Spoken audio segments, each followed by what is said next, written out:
पिछली वीडियो में हमने जाना था कि चुंबकीय क्षेत्र में विद्युत धारावाही चालक पर बल कैसे लगता है और फ्लेमिंग का बामहस्त नियम या फ्लेमिंग लेफ्ट हैंड रूल को भी समझने का प्रयास किया था।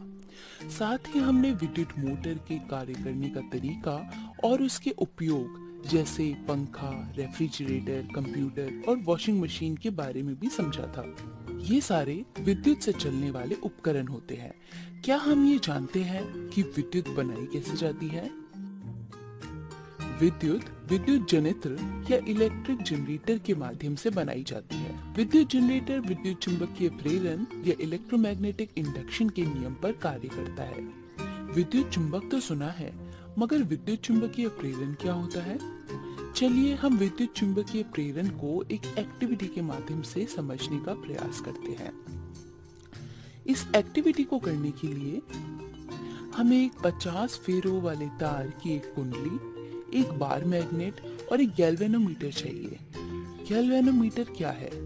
गैल्वेनोमीटर एक उपकरण है जिसका उपयोग सर्किट में विद्युत धारा की उपस्थिति और उसकी दिशा जानने के लिए किया जाता है।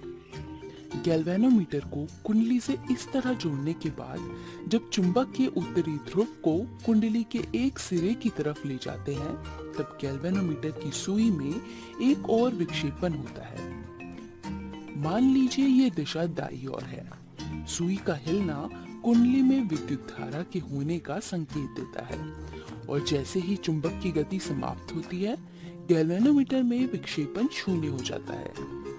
इसी तरह चुंबक के उत्तरी ध्रुव को कुंडली से दूर ले जाने पर सुई की दिशा बदल जाती है, जो ये दर्शाता है कि सर्किट में उत्पन्न विद्युत धारा की दिशा पहले से विपरीत है। दूसरे केस में चुंबक को स्थिर अवस्था में रखने पर कुंडली के सिरे को उत्तरी ध्रुव के निकट लाने पर सुई दाईं ओर विक्षेप होती है और दूर ले जाने पर बाईं ओर। तीसरे केस में जब चुंबक के दक्षिणी ध्रुव को कुंडली के सिरे की ओर ले जाते हैं, तब सुई की दिशा पहले केस से विपरीत होती है। इस एक्टिविटी से हम दो निष्कर्ष दे सकते हैं। जब कुंडली और चुंबक दोनों स्थिर होते हैं, तब गैल्वेनोमीटर में कोई विक्षेपण नहीं होता। कुंडली अथवा चुंबक की गति एक प्रेरित विभवांतर या इंड्यूस्ड पोटेंशियल डिफरेंस उत्पन्न करती है, जिसके कारण प्रेरित विद्युत धारा या इंड्यूस्ड इलेक्ट्रिक करंट प्रवाहित होता है। इस क्रियाकलाप को दूसरे नजरिए से समझने की कोशिश करते हैं। इस बार चुंबक की जगह 100 फेरों वाली विद्युत धारावाही कुंडली का उपयोग करते हैं। दोनों कुंडलियों को मोटे कागज के खोखले बेलन के माध्यम से रोका जा सकता है। कुंडली एक को जब बैटरी और स्विच से जोड़ा जाएगा, तब गैल्वेनोमीटर की सुई एक दिशा में तेजी से विक्षेप होकर उसी गति से शून्य पर वापस आ जाती है।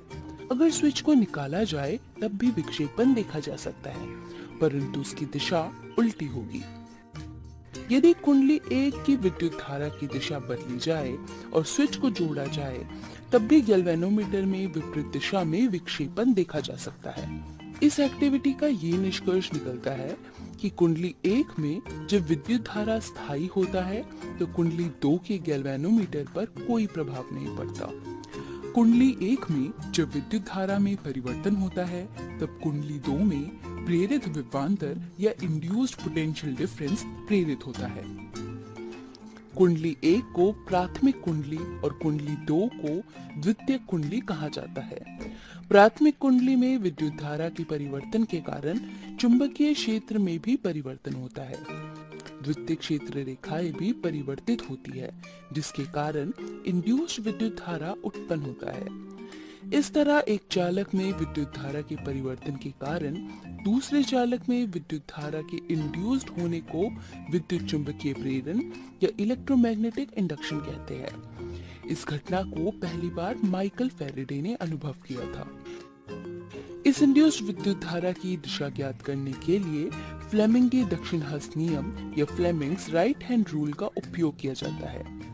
ये नियम कहता है कि दाएं हाथ की पहली उंगली, बीच वाली उंगली और अंगूठे तीनों को लंबवत स्थिति में रखा जाता है।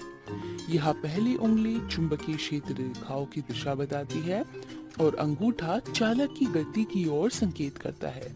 तब बीच वाली उंगली प्रेरित एवं प्रेरित विद्युत धारा की दिशा बताती है।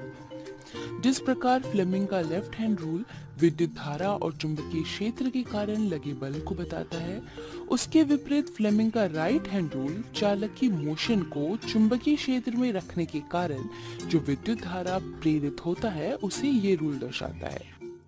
आने वाले वीडियो में हम विद्युत चुंबकीय प्रेरण के नियम पर काम करने वाले इलेक्ट्रिक जनरेटर पर बात करेंगे।